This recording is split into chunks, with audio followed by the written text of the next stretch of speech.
Uma boa mãe trata de ter relações sexuais com vários homens diferentes, sobretudo enquanto está grávida.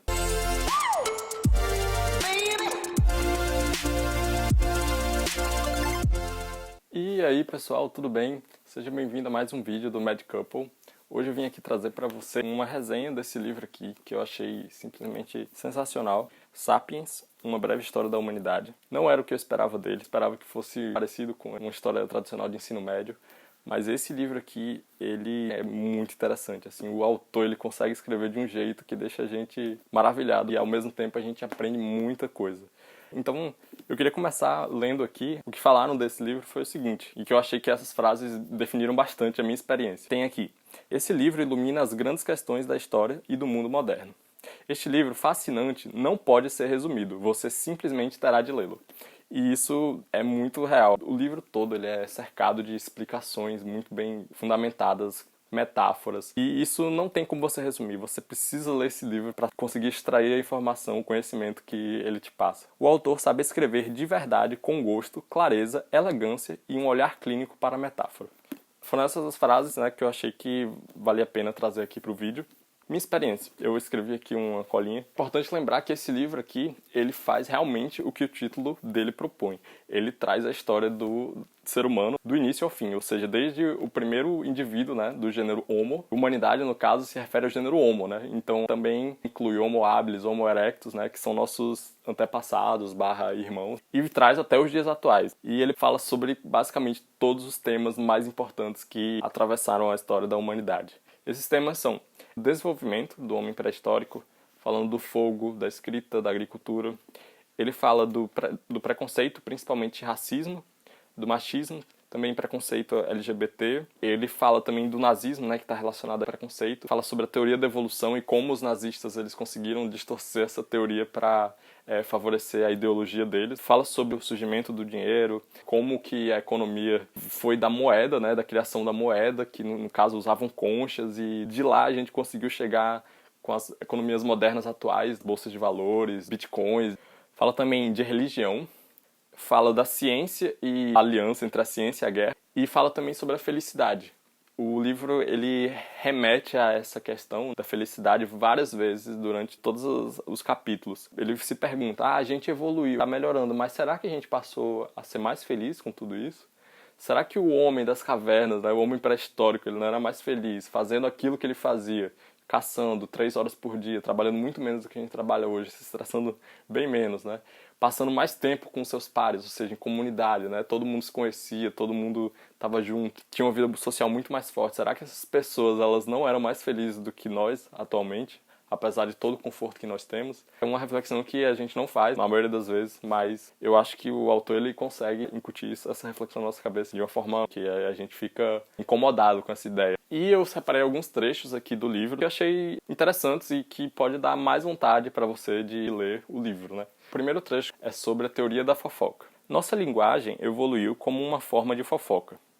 De acordo com essa teoria, o Homo sapiens é, antes de mais nada, um animal social. A cooperação social é essencial para a sobrevivência e a reprodução. Não é suficiente que homens e mulheres conheçam o paradeiro de leões e bisões. É muito mais importante para eles saber quem em seu bando odeia quem está dormindo com quem, e quem é honesto e quem é trapaceiro. Então eu concordo 100% com esse trecho aqui. Naquela época, as pessoas não se comunicavam como a gente se comunica hoje. A gente fala sobre coisas que não existem, criações da nossa imaginação. Então naquela época não, eles só se comunicavam sobre coisas que eram do mundo deles, que realmente existiam, que era importante para eles, né, para a sobrevivência.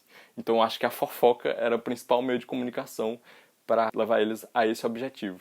E outro trecho aqui, que eu achei também muito interessante, foi sobre a paternidade coletiva. No caso, ele fala sobre uma tribo indígena. E eu vou ler aqui o trechinho para vocês entenderem bem o que é isso. Há, inclusive, uma série de culturas humanas nos dias de hoje em que se pratica a paternidade coletiva, como, por exemplo, entre os índios barés. De acordo com as crenças de tais sociedades, uma criança não nasce do esperma de um único homem, mas da acumulação de esperma no útero de uma mulher. Uma boa mãe trata de ter relações sexuais com vários homens diferentes, sobretudo enquanto está grávida, para que seu filho receba as qualidades, e os cuidados paternos, não só do melhor caçador, como também do melhor contador de histórias, do guerreiro mais forte e do amante mais atencioso. Então, assim, é bom a gente se deparar com essas ideias chocantes pra gente ir pensando, não existe nada certo e errado, né? A gente sabe que o traçado histórico que a humanidade fez, né, para chegar onde a gente chegou, é uma coisa bastante específica, um universo de causa, de aleatoriedade que fez a gente chegar onde chegou, que talvez pudesse ser uma coisa completamente diferente. Talvez a atitude de um rei lá atrás pudesse trazer essa forma cultural, né, para os dias de hoje. Então, assim, a gente não tem esse poder de julgar o que é certo e o que é errado. Esse terceiro trecho fala sobre as leis do Código de Hammurabi, certo? E essas leis, obviamente, não fazem sentido, pelo menos não pra gente, mas naquela época provavelmente fazia. A vida de uma mulher comum vale 30 moedas de prata, e a vida de uma escrava, 20 moedas de prata.